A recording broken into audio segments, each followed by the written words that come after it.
Doctor APJ Abdul Kalam जिहादी थे।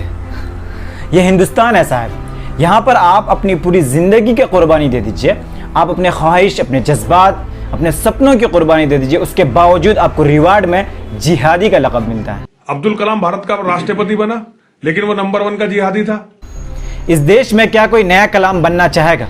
अगर चाहेगा भी तो ऐसे वीडियोस, ऐसे बयान सुनकर उसके सपने टूट जाएंगे।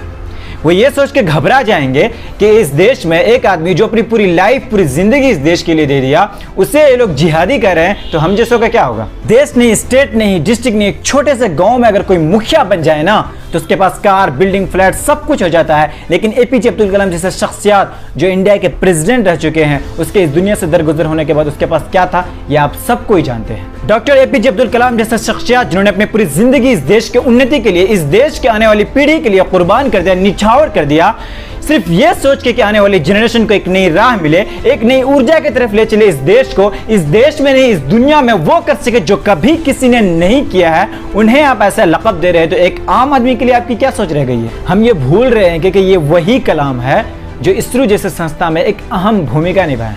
ये भूल रहे हैं कि ये वही कलाम है जो 11th प्रेसिडेंट ऑफ इंडिया, राष्ट्रपति रह चुके हैं। जरा एक बार सोच कर देखिए, ये वो कलाम है जिसकी चाहत अमेरिका जैसे कई देशों को थी, लेकिन इन्होंने सबको ठुकराकर इंडिया के लिए कुछ करना चाहा, इंडिया को आगे बढ़ाने के लिए सोचा, इंडिया के लिए कुछ सोचा, तो आप उसे जिहादी का लक़ब दे रहे हैं। आपको ये अधिकार किसने दिया?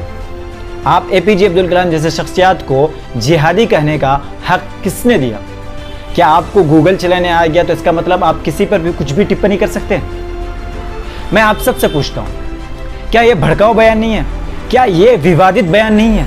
क्या इसके जगह कोई और होता तो अब तक अरेस्ट नहीं होता? क्या इस पंडित जी की जगह कोई इमाम साहब होता और एपीजे अब्दुल कलाम की जगह कोई और शख्सियत होता, अटल बिहारी वाजपेयी जी, कोई और, तो क्या अब तक ये अरेस्ट नहीं होता?